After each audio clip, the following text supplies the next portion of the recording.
Bem, meus amados, chegamos ao momento da meditação na Palavra de Deus e, como os irmãos sabem, vamos voltar a nossa atenção mais uma vez à primeira carta de Paulo aos Tessalonicenses, capítulo de número 2. Primeira carta de Paulo aos Tessalonicenses, capítulo de número 2. Eu acho que o próximo slide lá da grande ideia não está alterado.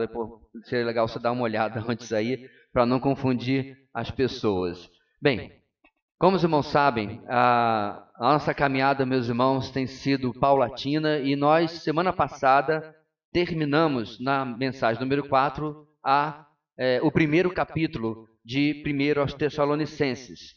E hoje nós vamos iniciar este segundo capítulo e vamos começar esta caminhada, mas antes de mais nada, é importante lembrar da mensagem central, da mensagem principal da carta de Paulo aos Tessalonicenses, que eu gostaria de recitar junto com os irmãos. Esse slide sim está certo, pode apertar aí, que vai aparecer. Vamos lá junto, irmãos? Uma igreja madura persevera em meio às tribulações, fortalecida pela iminência da volta de Cristo. Uma igreja madura persevera em meio às tribulações, fortalecida pela iminência da volta de Cristo. Este é o tema central, o tema geral da primeira carta de Paulo aos Tessalonicenses, que temos comprovado desde o começo. Bem, para nós recordarmos um pouco, no capítulo 1, vimos a gratidão de Paulo e de seus companheiros, Silas e Timóteo, ou Silvano e Timóteo, por esta igreja. Gratidão que estava ligada a diversas razões. Nesta igreja se via fé, amor e esperança em abundância, moldando o dia a dia da igreja, moldando o comportamento, moldando a postura da igreja. Detalhe, uma igreja muito jovem ainda. Também esta era uma igreja que mostrava provas de terem sido eleitos, isto é, escolhidos por Deus, palavras do próprio apóstolo Paulo. E Paulo vê isso, meus irmãos, primeiro, na forma como o evangelho chegou de maneira marcante e transformadora naquela cidade, alcançando tanto os judeus quanto os gentios. E, em segundo lugar, em como eles tomaram esses três irmãos, Paulo, Silas e Timóteo, como modelos a serem seguidos. Os únicos três cristãos que eles conheciam, eles verificaram que eram as pessoas que eles deviam imitar. Exatamente este é o termo que Paulo usa no primeiro capítulo. E, em terceiro lugar, a gratidão era em como eles mesmos, os tessalonicenses, se tornaram modelos para igrejas nas regiões ao norte e ao sul de Tessalônica.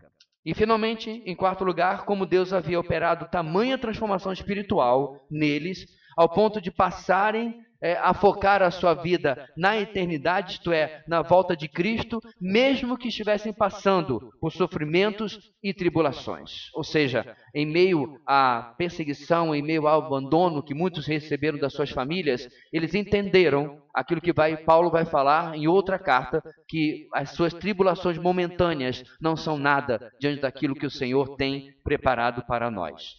E aí é o capítulo 1. No nosso texto de hoje, Paulo introduz um novo tópico. Ele passa a falar do seu relacionamento, e é claro também o relacionamento dele e dos seus companheiros, né? Ele vai sempre tratar na pessoa do plural. Ele vai falar do relacionamento dele e dos seus companheiros com aquela igreja e como o seu ministério se desenvolveu em meio àqueles irmãos.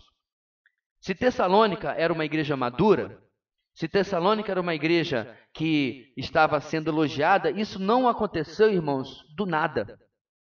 Isso não veio de um trabalho feito de qualquer maneira. Muito pelo contrário. O que a Tessalônica era o resultado da corajosa e comprometida dedicação que alguns homens tiveram para o fim de abençoar aqueles irmãos, para o fim de abençoar o reino de Deus. Em um enunciado apenas, nós podemos sintetizar isso na nossa grande ideia de hoje, a qual diz o seguinte: igrejas maduras possuem ministérios dedicados por trás delas. Igrejas maduras possuem ministérios dedicados por trás delas. A nossa grande ideia nos comunica que mesmo que a certeza da obra de Deus ser feita por meio de Deus, pela operosidade do seu Espírito Santo, isto não significa que não exista um coeficiente, um papel humano. Deus é o responsável por aquilo que vai acontecer com a sua obra. Conforme Paulo fala em 1 Coríntios capítulo 3, e Deus deu o crescimento, mas eu plantei, Apolo regou. Esse elemento humano, esse papel humano é que Paulo está falando aqui. De fato, Paulo chama a si e a todos aqueles que viajavam por todo o Império Romano, pregando, plantando igrejas, pastoreando igrejas, ele chama de cooperadores de Deus. Diz que eles trabalhavam edificando a lavoura de Deus e o edifício de Deus, que eram apenas metáforas para a igreja. Isso também se encontra em 1 Coríntios capítulo 3, versículo 9. Então, meus irmãos, se nós somos cooperadores de Deus, Paulo está tratando de uma maneira onde ele está dizendo, há um fator humano que precisa ser colocado. Deus não precisa de mim, mas é o meu privilégio cooperar na obra do Senhor, trabalhar na obra do Senhor. Contudo, a igreja, é importante destacar isso, irmãos, porque nós vivemos uma mentalidade um tanto quanto clerical, um tanto quanto católica. A igreja do Senhor não possui uma casta especial, ela não possui uma tropa de elite, aonde estão os cooperadores, certo? E do outro lado, separada desta casta, estariam os demais, a população geral, a chamada congregação. Não é assim que a Bíblia enxerga a igreja. Não é assim que a Bíblia enxerga, muito pelo contrário, ela nos chama a todos nós de cooperadores de Deus. De todos nós, daqueles que estão edificando. Se você tem ainda dúvidas sobre isso, é importante verificar como que a Bíblia sempre chama a responsabilidade de todos os irmãos para a edificação do corpo de Cristo. Mas eu me adianto. Antes de mais nada, vamos ler o nosso texto de hoje. Como você pode ver ali, é do versículo 1 até o versículo de número 12. Vamos lá, irmãos. 1 aos Tessalonicenses, capítulo 2, versículo 1 até o versículo 12. Um bonito coral, diz assim a palavra do Senhor. Irmãos, vocês mesmos sabem que a visita que lhes fizemos não foi inútil. Apesar de termos sido maltratados e insultados em Filipos, como vocês sabem, com a ajuda de nosso Deus, tivemos coragem de anunciar o Evangelho de Deus a vocês em meio a muita luta. Pois nossa exortação não tem origem no erro, nem em motivos impuros, nem temos intenção de enganá-los. Ao contrário, como homens aprovados por Deus para nos confiar o Evangelho, não falamos para agradar pessoas, mas a Deus que prova o nosso coração. Vocês bem sabem que a nossa palavra nunca foi de bajulação, nem de pretexto para ganância. Deus é testemunha. Nem buscamos reconhecimento humano, quer de vocês, quer de outros. Embora, como apóstolos de Cristo, pudéssemos ter sido um peso, fomos bondosos quando estávamos entre vocês, como uma mãe que cuida dos próprios filhos. Sentindo assim tanta afeição por vocês, decidimos dar-lhes não somente o Evangelho de Deus, mas também a nossa própria vida, porque vocês se tornaram muito amados por nós. Irmãos, certamente vocês se lembram do nosso trabalho esgotante e de nossa fadiga. Trabalhamos noite e dia para não sermos pesados a ninguém, enquanto lhes pregávamos o Evangelho de Deus. Tanto vocês como Deus são testemunhas de como nos portamos de maneira santa, justa e irrepreensível entre vocês, os que creem. Pois vocês sabem que tratamos cada um como um pai trata seus filhos, exortando, consolando e dando testemunho, para que vocês vivam de maneira digna de Deus, que os chamou para o seu reino e glória. Hoje, irmãos, queremos olhar este texto e aprender com Paulo como cada um de nós deve se ver diante do desafio de edificar uns aos outros, diante do desafio de servir a Igreja de Cristo, de sermos cooperadores de Deus, cooperadores uns nas vidas dos outros. Afinal, o próprio Paulo ensina aos Efésios, no capítulo 4, sobre isso. Lá no versículo 15 e no versículo 16, ele diz: Antes, seguindo a verdade em amor, cresçamos em tudo naquele que é o cabeça Cristo. Dele, todo o corpo, ajustado e unido pelo auxílio de todas as juntas, cresce e edifica-se a si mesmo em amor, na medida em que cada parte realiza a sua função. Como eu disse anteriormente, não existe na visão da Bíblia, não existe na visão especialmente do Novo Testamento, esta ideia clerical, esta ideia de casta, como se esta tarefa fosse exclusiva de pastores ou missionários ou algo assim, mas toda a igreja trabalha na edificação do povo de Deus. E dessa forma,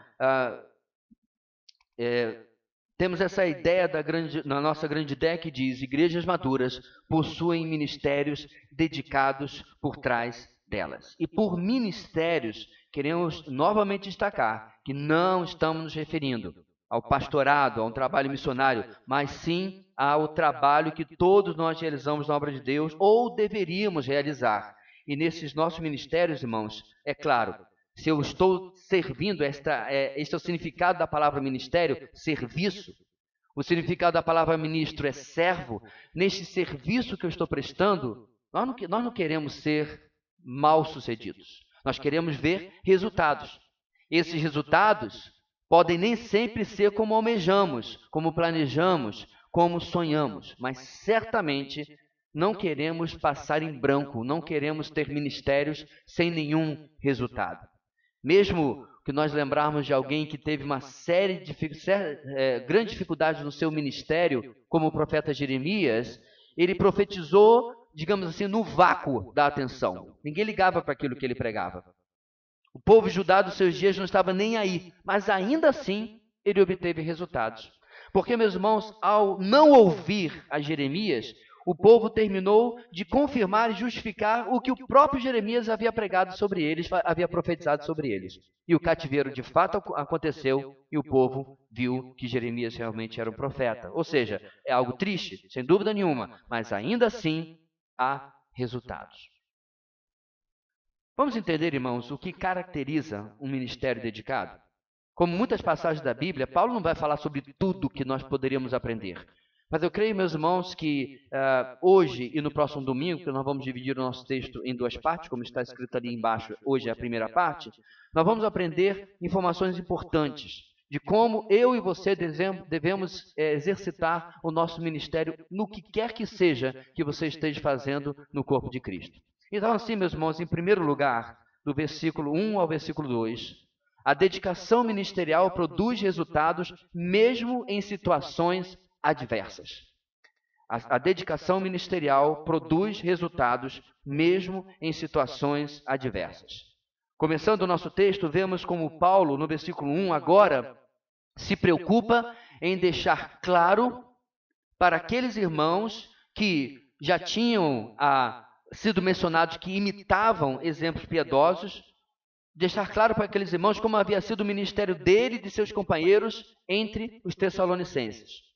Paulo está aqui, meus irmãos, vivendo ou praticando aquilo que ele depois instruiria a Timóteo, o próprio Timóteo, a fazer, quando ele, por sua vez, estaria encarregado de uma igreja, no caso, naquela época, Éfeso. Escrevendo a Timóteo, meus irmãos, já no finalzinho da sua vida, no capítulo 2, da segunda carta, versículo 2, olha o que Paulo fala. E as palavras que me ouviu dizer na presença de muitas testemunhas, confio-os a homens fiéis que sejam também capazes de ensinar outros. Ou seja, há um certo padrão, há um certo modus operandi de como a obra de Deus deve ser feita. Eu não me refiro ao estilo desta igreja, ao estilo daquela outra, ou desta denominação ou de outra, mas de princípios pelos quais nós precisamos nortear o que fazemos ou o que não fazemos para Deus. Então, uma vez que esses irmãos já haviam imitado a forma de viver, a forma de conduzir a vida cristã de Timóteo, de Silas e de Paulo, eis aqui mais uma lição a ser aprendida. Porque, meus irmãos, servir a Deus, ministrando aos nossos irmãos, é parte integrante da nossa vida cristã. Talvez você possa pensar, pastor, mas eu não prego como eu acho que deveria ser um pregador, ou eu não faço isso. O ponto é que, independente de onde você está servindo a Deus, sempre há o que fazer e você está sendo parte disso daí. E nesse verso 1, Paulo começa, irmãos, e duas palavras já nos chamam a atenção. Primeiro, de novo o verbo saber, o verbo oida em grego, que nós vimos inclusive na mensagem 3, quando passamos pelo versículo 4 do capítulo anterior, lembra? E onde Paulo lá escreveu: sabemos, irmãos amados de Deus, que ele os escolheu. Agora ele repete o mesmo verbo, aqui no versículo 1. E aqui ele diz de novo que sabia da qualidade do tempo que eles tessalonicenses sabiam da qualidade do tempo que Paulo havia passado entre aqueles irmãos e da obra realizada. Então, saber aqui, meus irmãos, vem não apenas de um conhecimento intelectual, mas da convicção comprovada pela observação dos fatos, o qual é baseado naquilo que a palavra de Deus tem nos ensinado. Isso nós vimos na mensagem número 3 também. Em outras palavras, em outros textos, Paulo usa este verbo para assegurar a seus leitores de que ele está dizendo não apenas uma opinião pessoal, não apenas uma percepção pessoal, não é apenas isso, não é apenas algo baseado na própria pessoa, e também não era da parte dos Tessalonicenses.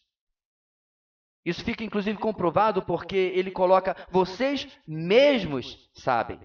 Vocês têm comprovado, vocês têm confirmado. Era uma convicção espiritual que a palavra de Deus dava, nesse caso aos Tessalonicenses, ao testemunhar o que Deus havia feito através daqueles irmãos. Eles tinham comprovação intelectual e espiritual de que aqueles irmãos estavam servindo a Deus da maneira como deviam servir. Queridos, as avaliações que nós fazemos daquilo que vivemos com Deus precisam seguir esse padrão também. Não avaliações apenas pelo que nós cremos ser o importante, ou achamos ser importante, mas aquilo que testemunhamos que a palavra de Deus está mostrando que deve ser o padrão da nossa vida. Julgamos o que observamos pelo filtro, pelo escrutínio da palavra de Deus. E diante dessa medida de avaliação, podemos, inclusive, ter uma opinião modificada e passar a ter uma opinião mais legitimada. Por que isso é importante, meus irmãos? Porque muitas vezes as pessoas avaliam, por exemplo, ministérios por padrões equivocados. Rapaz, você já viu o ministério do pastor fulano? A igreja dele está bombando. Um termo altamente teológico, diga-se a propósito. Ou seja, se avalia porque a aparência impressiona. Se avalia porque as pessoas admiram este pregador ou aquele ministério ou aquela igreja. Mas quando você vai botar no microscópio, você percebe que essa admiração, esse gosto, está apenas ligado à sua própria avaliação, não uma análise bíblica do porquê que aquele ministério pode ser de fato um ministério recomendado, um ministério abençoado, uma vida e assim por diante. No caso dos Tessalonicenses, a opinião era que o tempo investido por Paulo e seus companheiros, diz o texto, e a obra que eles haviam realizado não era inútil. Paulo diz: vocês sabem que o que foi feito entre vocês não foi inútil. Essa é a opinião deles, não de Paulo. Eles haviam confirmado o valor, a profundidade daquilo que havia sido feito entre eles. E essa palavra, irmãos, é a segunda que me chama a atenção nesse versículo primeiro, porque ninguém que esteja envolvido na obra de Deus, ninguém que esteja envolvido de forma genuína, de forma sincera, de forma autêntica, deseja fazer algo inútil. Ninguém deseja fazer algo que não tem sentido, que não tem marca, que não tem propósito. Essa palavra usada aqui, meus irmãos, que é a palavra kenos, significa vazio, vão, sem valor e sem sentido. Essa é a mesma palavra que vai dar origem a outra que talvez você se lembre, você conheça, que é a palavra kenosis, que é a palavra usada para retratar o esvaziamento de Cristo, que você lê lá em Filipenses capítulo 2, onde ele assume a forma de servo, a forma de homem. Mas em nosso texto, ao usar essa abordagem negativa, dizendo não foi útil, Paulo de fato está ensinando algo também positivo, ou seja, o contrário. A estada e o ministério de Paulo entre eles foi algo útil, algo real, algo palpável, algo frutífero, algo espiritualmente próspero. Veja bem, não é porque N pessoas se converteram, mas como nós temos visto desde o começo, irmãos, é como se converteram. Com transformação de vida, com mudança de vida. E unicamente pela pura e simples pregação do Evangelho, e diga-se passagem, vamos acrescentar, em meio à perseguição. Não foi isso que a gente viu no capítulo 1? É por isso que Paulo está afirmando, meus irmãos, não foi inútil, foi algo palpável, algo real, algo que pode ser comprovado. E de fato, meus irmãos, as conversões incomodaram tanto a sociedade de Tessalônica, a sociedade da época, porque se você voltar lá em Atos capítulo 17, que é o texto que narra a passagem de Paulo e seus companheiros por Tessalônica, não é isso?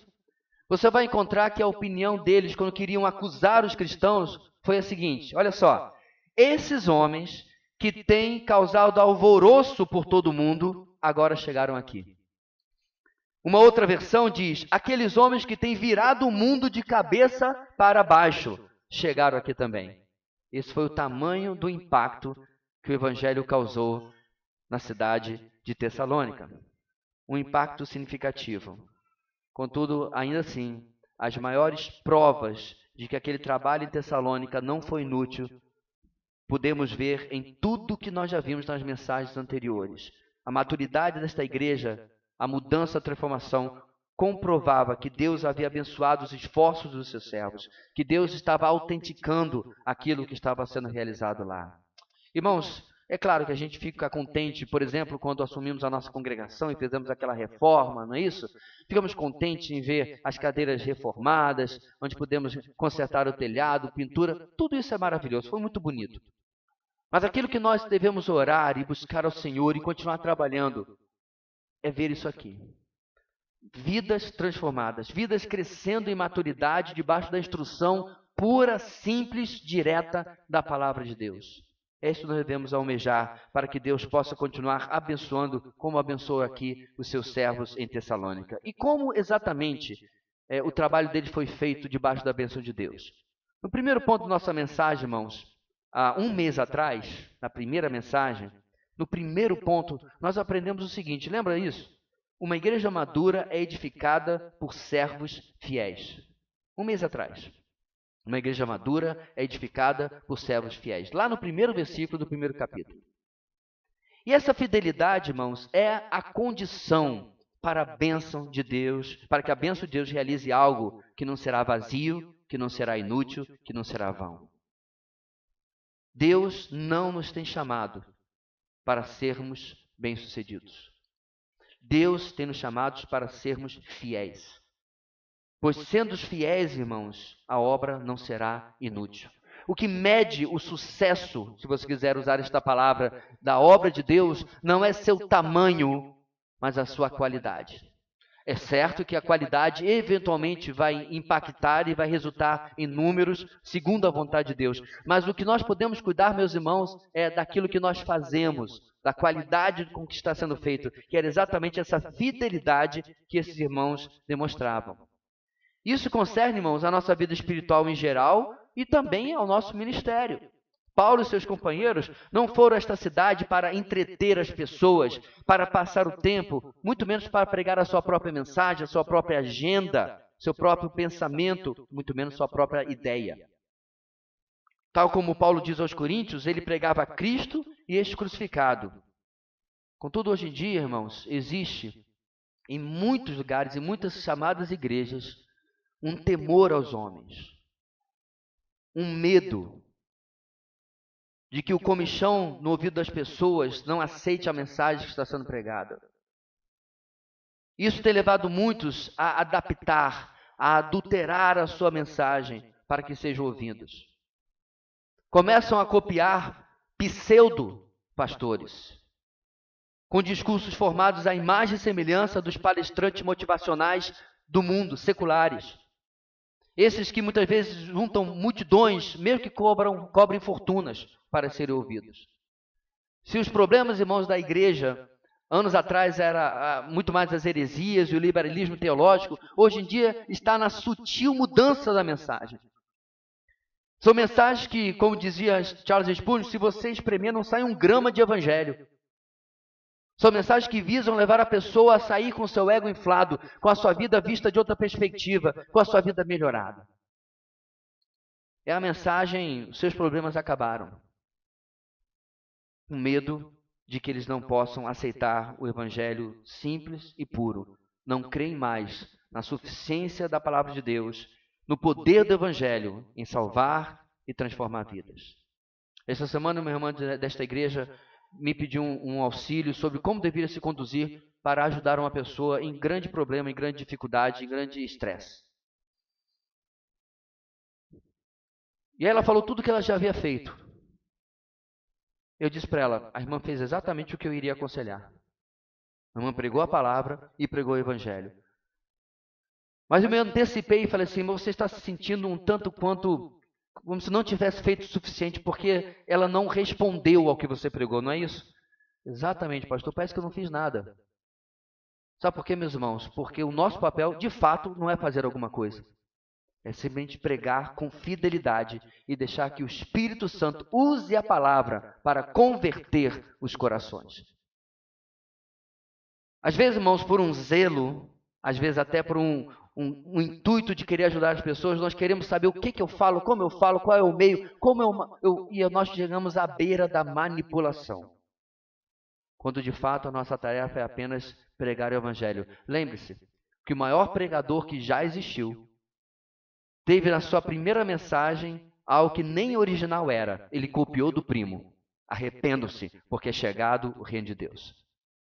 Jesus pregou exatamente a mesma coisa que o seu primo João Batista havia pregado. Ele não foi original, ele não foi vasto, ele foi simples e objetivo. E multidões foram alcançadas por uma simples mensagem. Igreja, podemos e devemos crer que Deus usa a sua palavra, usa o Evangelho para transformar vidas. As nossas e daqueles que ainda precisam de Cristo como Senhor e Salvador. E os tessalonicenses podiam saber disso tudo porque viram as suas próprias vidas sendo transformadas por uma mensagem simples, porém pregada com fidelidade. A transformação na vida de pessoas, irmãos, inclusive de pessoas que precisam ser alcançadas com o Evangelho, precisa ser o alvo principal do nosso ministério. Prédios são importantes, mas não são centrais. Eventos têm a sua função, mas não são o nosso objetivo. Não podemos, meus irmãos, pensar em realizações que não estejam incluído a transformação de vidas. Esta semana eu escrevi algo dizendo como pode um cristão passar pela sua vida sem ter constantemente alvos evangelísticos. Como eu posso alcançar pessoas? Porque esse deve ser o foco do nosso ministério. Mas antes de nós seguirmos adiante, eu queria voltar a essa palavra inútil. Porque até agora eu tratei de que o ministério de Paulo e de seus companheiros não foi inútil pelos resultados, pelo depois. Mas alguns sugerem também que nós podemos olhar para o antes. Apontam que Paulo também pode estar falando de como ele chegou até os Tessalonicenses, e não apenas daquilo que aconteceu depois que ele chegou. Ou seja, de como ele chegou àquele ministério para aqueles irmãos. Ele e seus companheiros não chegaram de forma inútil, pois não estavam de mãos vazias. Ou seja, não estavam sem propósito, sem recursos dados por Deus. Antes, eles possuíam um objetivo claro e carregavam a mensagem do Evangelho como aquilo que tinham para oferecer. Por isso que Paulo fala, eu não cheguei de maneira vazia. Eu cheguei já com os recursos que eram necessários para pregar até os irmãos. Eles não vinham, meus irmãos, com objetivos próprios, nem com mensagem de si mesmos. Eles eram emissários, embaixadores, mensageiros de outro. Eram mensageiros do Senhor. Isso fala muito para nós, meus irmãos, porque muitas vezes a gente se vê sem recursos. Talvez alguém tenha chegado para você dizendo, meu irmão, minha irmã, você gostaria de discipular fulano? Ou você poderia me ajudar numa visita a alguém, e nisso, naquilo, e você imediatamente se sente incapacitado. Então é verdade, meus irmãos, às vezes nós podemos enxergar assim, porque talvez eu não tenha a devida experiência. É um pouco mais difícil, depois de mais de 40 anos de vida cristã, que é o meu caso, alguma coisa ser novidade ou alguma coisa me surpreender. Mas eu me lembro, irmãos, eu sei que é um exemplo um pouco pequeno, que 20 e tantos anos atrás, na verdade 27 anos atrás, porque a gente vai fazer de casamento, o meu tio ia ser batizado. E aí ele falou para mim que ele já era adulto, né? Que queria muito que eu fosse ao seu batismo e que cantasse na sua igreja. Aí eu perguntei, mas tio, você está congregando aonde? Eu estou congregando na Catedral de Vitória. Catedral de Vitória era o nome, o apelido que davam à primeira igreja batista de Vitória, tão grande que ela é, de tamanho, de prédio e de tanta gente que ela tem. Aí eu falei, eu só quero que eu cante na PIB de Vitória. Mas é um tio muito querido, eu engoli seco e fui. Aí nós fomos lá, eu saí com os irmãos, né, com a pianista, aliás, e aí o pastor me recepcionou e na hora de entrar por trás, tem uma portinha ali, ele gentilmente me abriu a porta, me deu a frente, eu agradeci, o pastor inclusive já está com o Senhor, grande homem de Deus. Aí eu agradeci, quando eu virei aqui mesmo, eu fiquei bem assim. Só faltava ter gente no teto. Era um dia especial, final de ano, acho que era até Natal, alguma coisa, Ano Novo. Era de gente para tudo quanto é lado. Graças a Deus que eu não fui para pregar, porque aí eu acho que eu não sei se eu conseguiria. Ponto aqui, meus irmãos, é que a gente vai encontrar desafios na nossa vida muito maiores, às vezes, do que nós podemos pensar em encarar. Não sou cantor, e aquele dia cantei que doce voz tem, meu Jesus, hino do cantor cristão, para sei lá quantas centenas de pessoas, e agradecer a Deus quando ela deu a última nota e eu pude sentar no meu lugarzinho e aproveitar o resto do culto. E nesses tantos anos, irmãos, outros desafios surgiram. E várias vezes eu fui tentado a dizer, não posso, não é meu perfil, eu não sei. Mas sabe uma coisa, meus irmãos? Toda vez que nós dizemos sim para um desafio diante de Deus, Deus vem nos capacitar aquele desafio. Talvez você não vai fazer como o outro faria. Mas Deus não está esperando de você que você faça como o outro faria. A verdade é que você nunca chega de mãos vazias. Você tem o Espírito Santo que lhe abençoa e lhe orienta. E você tem aquilo que você já tem aprendido da palavra de Deus. Aí a pergunta é, você tem enterrado o seu talento diante dos desafios que Deus tem lhe dado? Oportunidades, por exemplo, simples, evangelismo. E você se esconde debaixo das suas dificuldades, das suas limitações, daquilo que você acha que você não consegue fazer. O ponto é que esses irmãos chegam ali com a bagagem dada pelo Senhor para fazer a obra. Talvez você esteja pensando assim, pastor, mas esse era o apóstolo Paulo. Mas lembre-se, o jovem Timóteo estava aqui também. Essa igreja imita e admira não apenas a Paulo, mas também a Silas e também ao jovem Timóteo, que estava aprendendo a fazer a obra de Deus.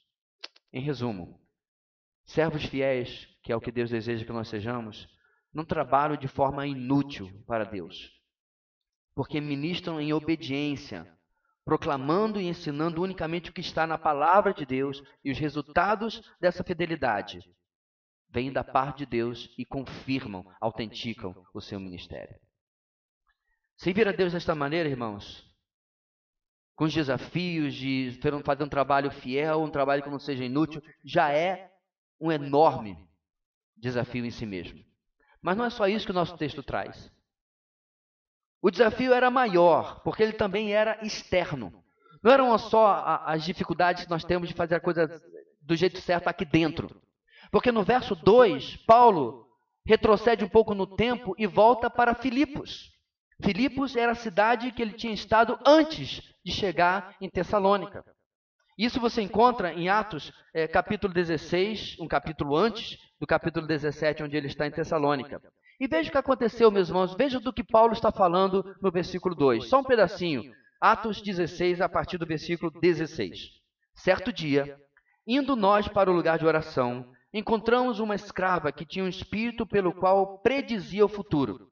Ela ganhava muito dinheiro para os seus senhores com adivinhações. Essa moça seguia a Paulo e a nós, gritando, estes homens são servos do Deus Altíssimo, e lhes anunciava o caminho da salvação. Ela continuou fazendo isso por muitos dias. Finalmente, Paulo ficou indignado, voltou-se e disse ao espírito, em nome de Jesus Cristo, eu lhe ordeno que saia dela. No mesmo instante, o espírito a deixou. Percebendo que sua esperança de lucro tinha se acabado, os donos da escrava agarraram Paulo e Silas e os arrastaram para a praça principal diante das autoridades. E levando-os aos magistrados, disseram, estes homens são judeus e estão perturbando a nossa cidade, propagando costumes que a nós, romanos, não é permitido aceitar nem praticar. A multidão ajuntou-se contra Paulo e Silas e os magistrados ordenaram que lhes tirassem as roupas e fossem açoitados.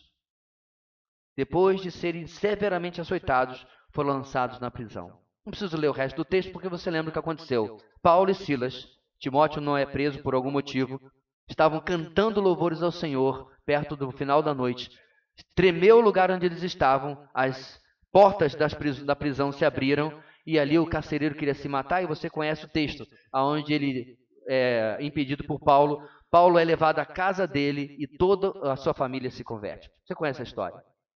Bem, açoitados, aprisionados, o que você faria numa situação ministerial como essa? Já pensou?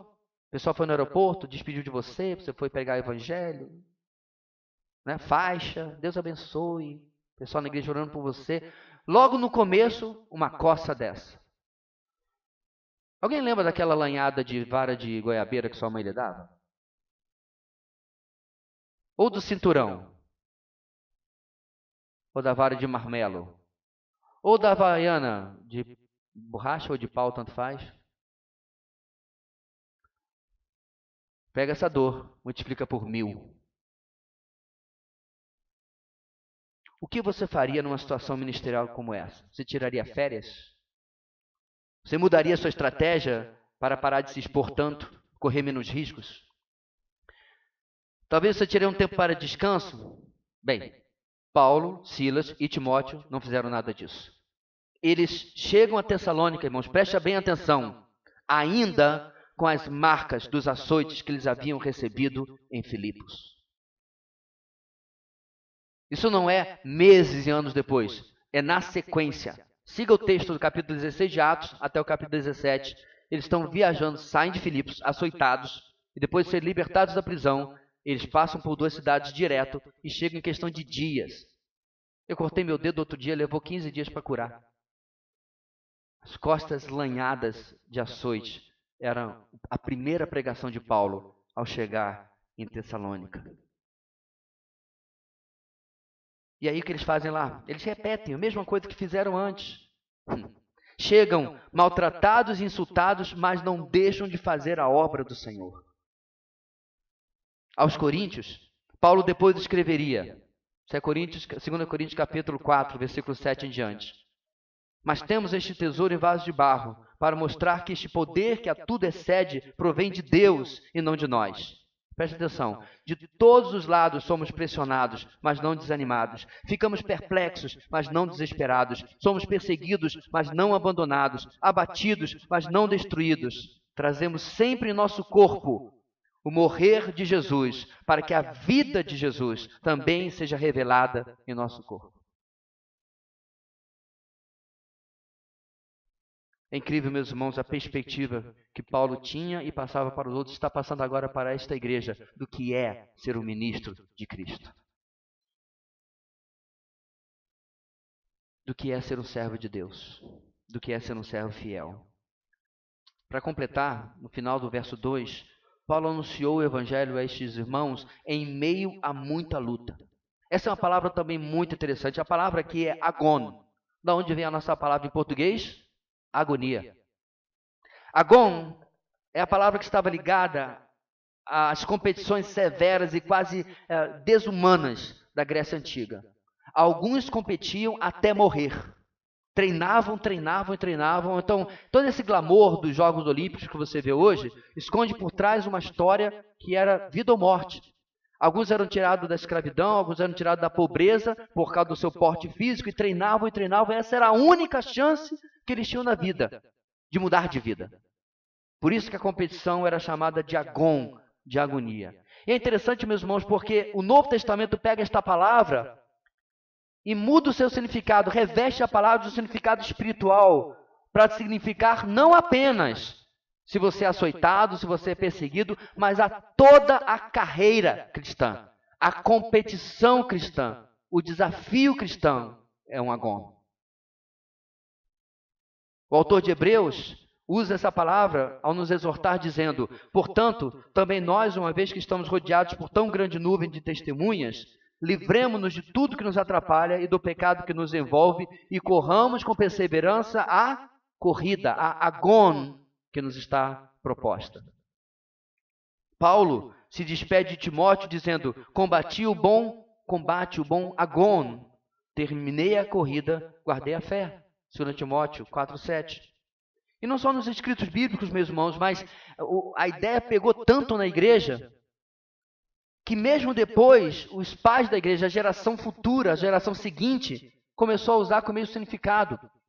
Clemente de Roma, escrevendo aos Coríntios, a sua primeira carta, disse o seguinte: essas coisas, queridos e amados, nós escrevemos não apenas para os admoestar, mas também lembrar a nós mesmos, porque nós estamos todos na mesma lista e no mesmo desafio, corrida, agon, que aguarda por nós. Ou seja, a igreja começou a identificar, meus irmãos, que a corrida cristã não é um piquenique, não é um passeio no parque,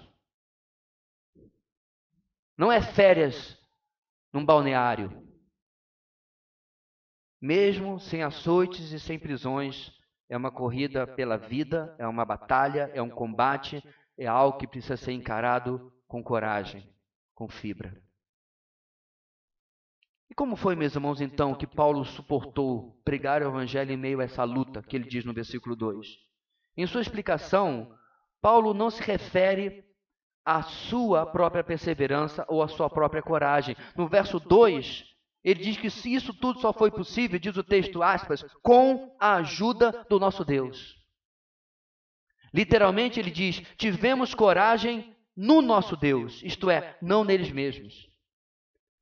Veja, meus irmãos, com atenção que o verbo ter coragem aqui destaca a ideia de termos coragem, não por realizar um ato heróico, não porque nós fizemos algo perigoso, ou algo que poderia trazer algum risco ou perigo pessoal. Em nosso texto, o verbo é usado com a junção de duas palavras, que nós poderíamos traduzir como falar tudo, ou falar o todo. Isso é o que significa coragem nesse texto. Não é pular de um prédio, não é entrar num prédio em chamas, não é fazer uma coisa perigosa, é falar todo, ou seja, não recuar, não omitir nada, antes falar tudo aquilo que é necessário, independentemente das circunstâncias. Inclui, claro, a firmeza de usar a liberdade de expressão, mas também a coragem de falar tudo integralmente, sem omitir nada. Agora preste atenção, irmãos. A Bíblia não fala ou não usa esse texto, esse verbo, desculpe, sobre coragem, como tendo coragem para falar algum tema humano. Não é ter coragem para falar algum problema social. A Bíblia jamais usa esse verbo, falar o todo, falar com coragem, falar sem omitir nada, para falar alguma coisa sobre política.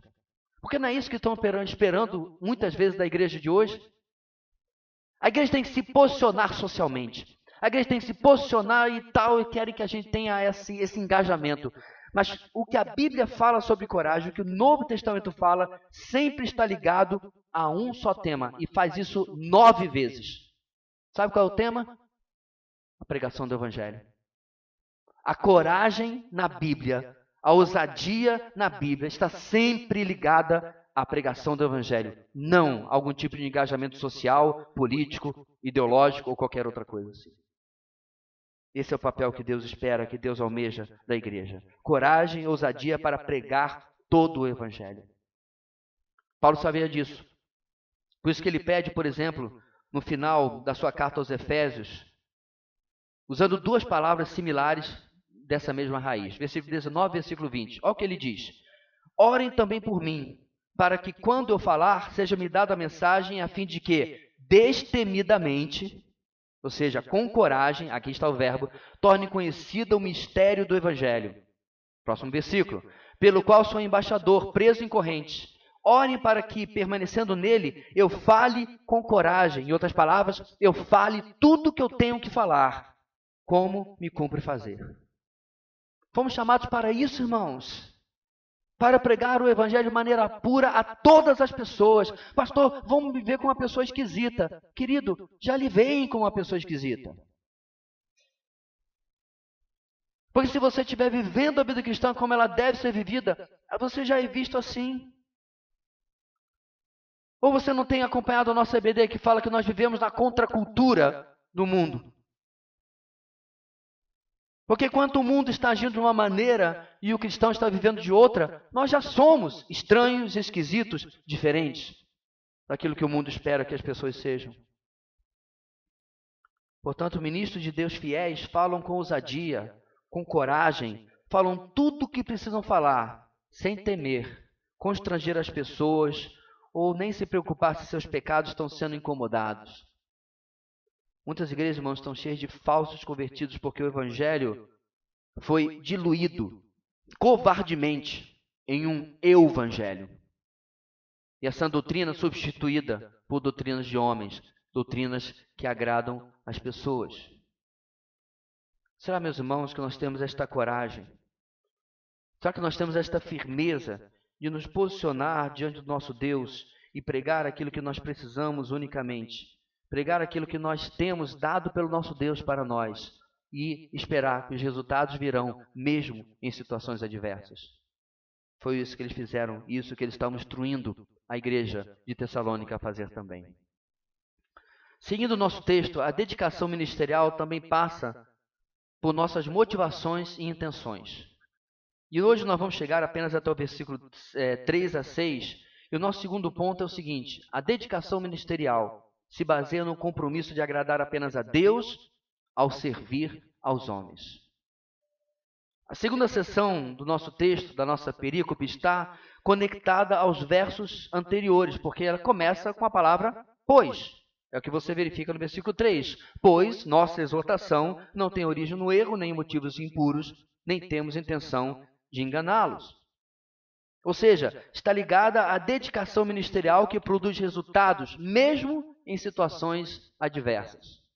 E agora Paulo começa a tratar das intenções daquele que ministra, das intenções que nós precisamos ter.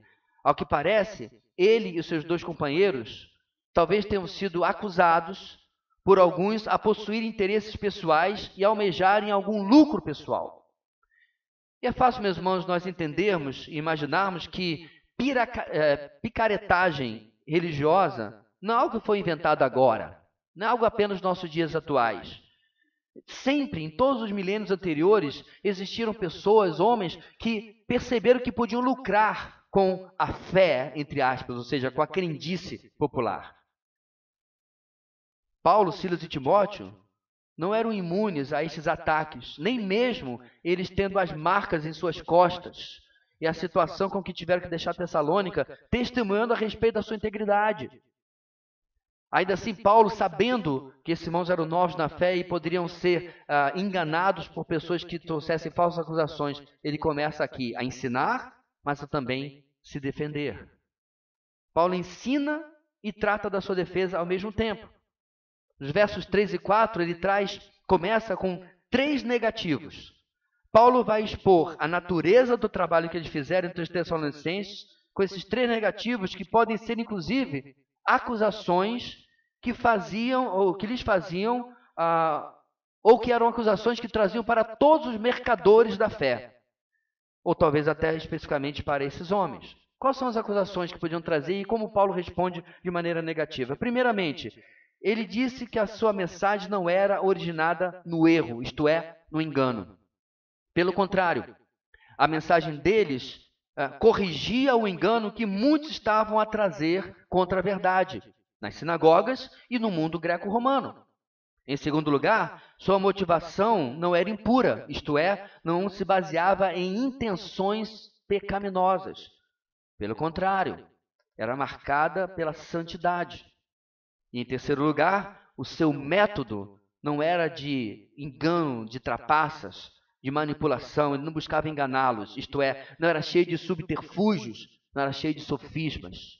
Pelo contrário, seu método era direto, claro e honesto.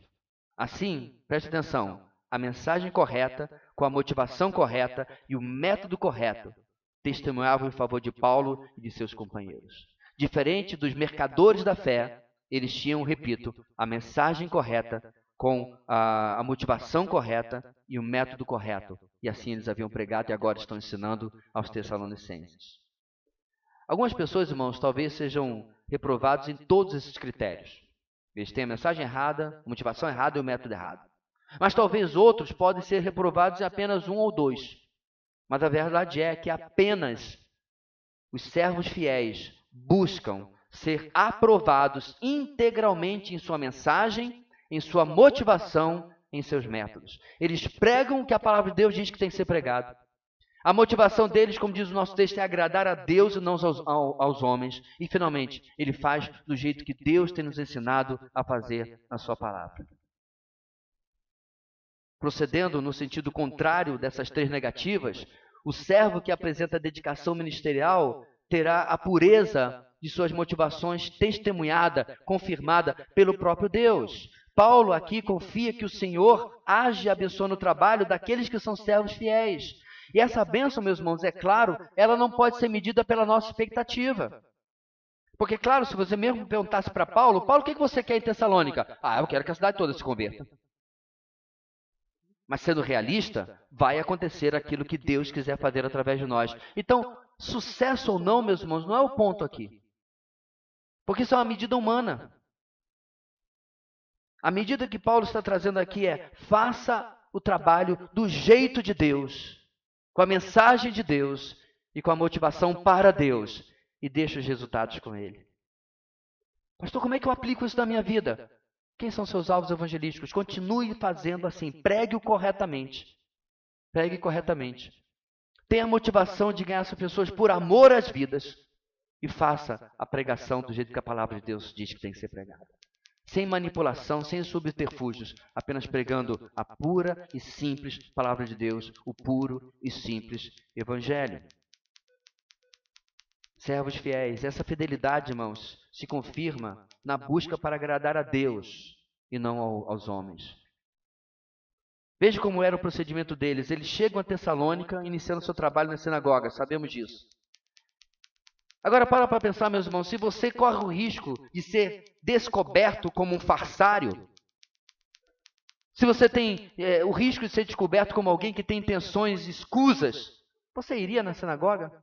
Você iria em um lugar onde você poderia ser questionado e desacreditado? Porque, entenda bem, esses homens que Paulo vai pregar nas sinagogas, na sinagoga em Tessalônica, não eram tolos, não eram despreparados. Durante 3 semanas, diz Atos capítulo 17, Paulo foi até aquele lugar e debateu com aqueles homens. Era um toma lá, dá cá. Paulo, mas aqui, abre agora Isaías que você vai ver a resposta. Mas tem essa aqui, e aquilo ia e vinha, porque havia entendimento naqueles homens também, que precisava ser corrigido pela pregação da palavra. Então, meus irmãos, se Paulo correria o risco de ser descoberto como um mercador da fé, esse não era o lugar que ele deveria ir. Não com pessoas preparadas. Mas ele não está preocupado, pois ele sabe que eles são fiéis em pregar apenas a verdade. Por isso não se escondem e nem agem de maneira sorrateira, pois sabiam que o Senhor podia provar, diz o texto, isto é, sondar e dizer que as suas motivações eram as melhores possíveis. Por outro lado, meus irmãos, os falsos mestres não agem assim. Judas, em sua epístola, o meio-irmão de Jesus, caracteriza os falsos mestres da seguinte maneira: certos homens, cuja condenação já estava sentenciada há muito tempo, infiltraram-se dissimuladamente. Olha essa palavra.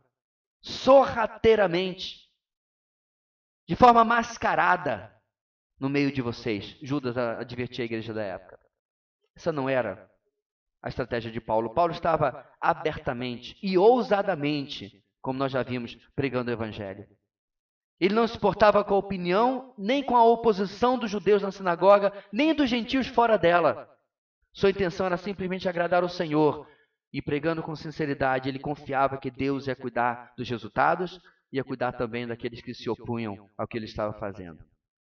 Seguindo, irmãos, nos versos 5 e 6, Paulo continua no mesmo tema. Ele ainda reforça o que acabaram de falar, evocando agora o testemunho dos próprios tessalonicenses. Ao que parece, havia um tipo de antepassado, vamos chamar assim, das palestras motivacionais de hoje e algo que era comum naqueles dias. Um tipo de coach do primeiro século atraía as pessoas. A palavra que agrada ao ego, aquece o coração rebelde, já era uma realidade no mundo de então. Inclusive, isso não é novidade mesmo. No antigo Israel, muitos anos antes, na corte de Acabe, ele tinha uma comitiva de profetas, falsos profetas, que só falavam o que agradava ao rei. Mas fora da corte tinha um camarada que era um espinho na carne do rei Acabe e da rainha Jezabel. Você lembra quem é? Elias. Elias era chamado aquele que perturbava, porque ele não falava segundo o programa. Ele não falava aquilo que o rei queria ouvir. Ou seja, meus irmãos, na contramão de tudo isso, nós podemos colocar também Paulo. Ele afirmava que os tessalonicenses jamais ouviram uma palavra de bajulação da sua parte. Certa feita eu ouvi alguém vindo de um seminário desse pessoal de coach, esse pessoal de motivação. Você já viu quando alguém toma um Red Bull? O senhor está meio borocochô, né? Precisa estudar. Aí toma aquele Red Bull, ou 2 ou 3, e fica... E aí, bora lá, bora lá. Vamos lá que eu estou preparado. O cara fica eletrificado. Dura meia hora.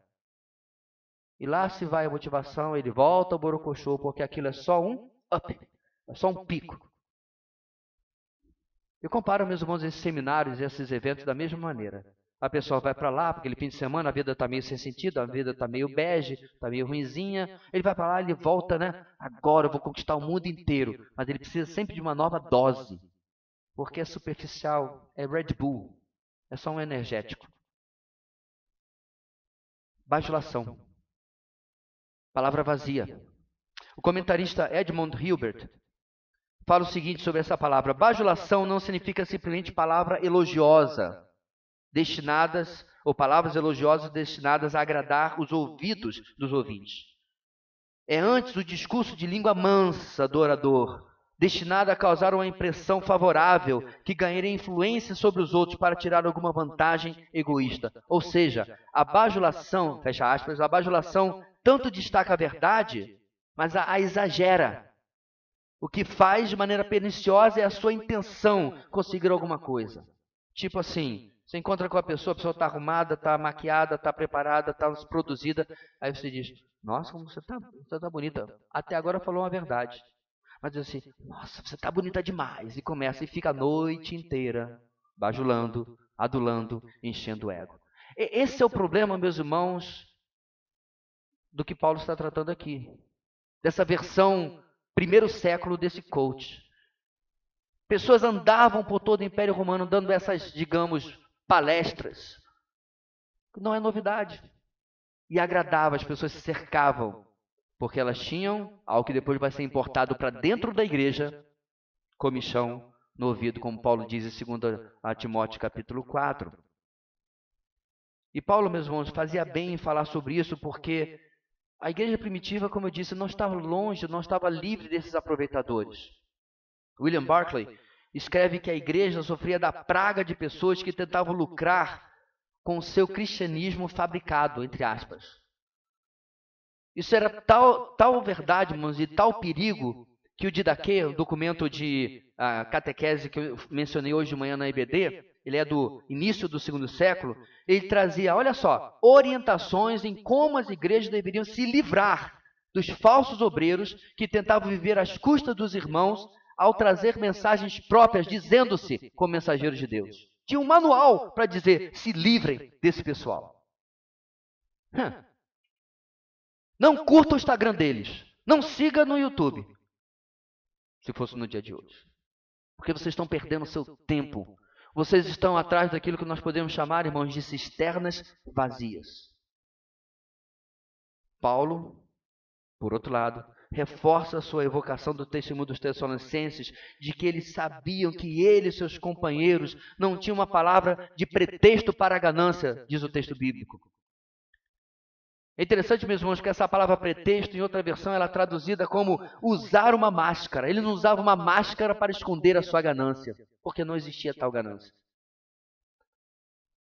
Essa máscara é a máscara da falsa humildade, da falsa espiritualidade, da falsa modéstia, mas tendo no fundo como verdadeira intenção a ganância, ou seja, conquistar algo das pessoas. Na semana que vem, próxima mensagem mais adiante, nós vamos ver como Paulo comprova ainda mais que o ganho material jamais foi a sua intenção entre os Tessalonicenses. Mesmo que, diz o texto que nós lemos no início da mensagem, ele tivesse direito a isso como apóstolo, ele não tinha essa intenção, isso não era o seu foco ali. Para você entender, meus irmãos, como isso é importante, Paulo deixar bem estabelecido, de novo, mesmo comentarista que eu mencionei agora há pouco, Edmond Hibbert, ele comenta, muitos dos retóricos gregos e filósofos peripatéticos usavam suas habilidades para fraudar seus seguidores, enquanto os magos judeus errantes, como por exemplo Elimas, que Paulo encontrou lá em Creta, eram ainda mais vorazes e tiravam dinheiro das pessoas. Isso você encontra em Atos capítulo 13. Paulo está protegendo a igreja para que ela possa identificar quem é o verdadeiro servo fiel, que está trazendo a mensagem com a motivação e o método correto para distinguir desses aí. Hibbert continua, o fato é de os homens usarem uma máscara ou encobrimento para esconder a cobiça revela que instintivamente sabiam, acreditavam que a sua motivação era indigna. Mas eles ainda assim cediam e faziam. Sempre a cobiça estava funcionando e eles tinham que escondê-la por trás de um falso ideal ou bom ideal. Em outras palavras, meus irmãos, as intenções das pessoas podem até parecer boas, mas seu coração é o que mostra a sua verdadeira motivação. Evocando Deus como testemunho, o nosso texto vai terminar por hoje. Paulo encerra reafirmando que não busca reconhecimento humano. Algo que ele poderia ter conseguido, irmãos, simplesmente se tivesse se comportado como um fariseu. Lembre-se, Paulo era um rabino. Se ele chegasse em Tessalônica e fosse pregar na sinagoga, não tivesse abandonado o judaísmo, ele teria todo o reconhecimento que ele precisaria. Paulo era um homem de posses, como fariseu. Um homem mantido de maneira digna, acima da maior parte da sociedade. Mas como é que ele disse mesmo aos filipenses, meus irmãos? Eu considerei tudo isso como perda, como esterco para ganhar a Cristo. Mas em vez disso, meus irmãos, ele apenas precisa fazer o que Deus havia mandado fazer. Em vez de ser o bom judeu e ser aceito, ser admirado e certamente recompensado, ele despreza tudo isso porque o seu desejo era apenas agradar ao Senhor. Muitas vezes, meus irmãos, Deus deseja fazer de nós menos do que o mundo gostaria que nós fôssemos. Pelo menos aos olhos do mundo. Mas ainda assim, quando nós somos usados por Deus em fidelidade, nós vamos trazer glória para Ele. Igrejas maduras possuem ministérios dedicados por trás delas. Ministérios dedicados produzem resultados porque levam a mensagem correta, com a motivação correta, através do método correto. Eles são abençoados por Deus mesmo em situações adversas. E o Senhor realiza o seu querer através desses servos. Ministérios dedicados buscam apenas agradar a Deus e não buscam o aplauso do homem. É isso, queridos, que nós devemos buscar para a nossa vida. É isso que nós devemos ansiar para a nossa vida. Que eu e você possamos rever a nossa disposição mental a respeito do nosso serviço ao Senhor. Temos nos dedicado para fazer do jeito de Deus. Que qualquer falsa noção de que isso que nós acabamos de ver é apenas para os Paulos, para os Silas e para os Timóteos da igreja, isso possa ser removida, meus irmãos, e substituída pela noção bíblica e verdadeira. Que aqueles que ministram com dedicação devem ser por nós imitados para que todos nós possamos, com dedicação, ministrar juntos. Aqueles que são servos fiéis sejam imitados por nós para que todos nós sejamos servos fiéis. Porque é só isso que Deus espera de nós. Fidelidade. Fazer a coisa do jeito de Deus para a glória do Senhor. Semana que vem nós vamos continuar no mesmo texto. Peço, se necessário, você visite esse texto durante a semana. Medite em 2 Tessalonicenses capítulo 2, preparando-se para a próxima mensagem.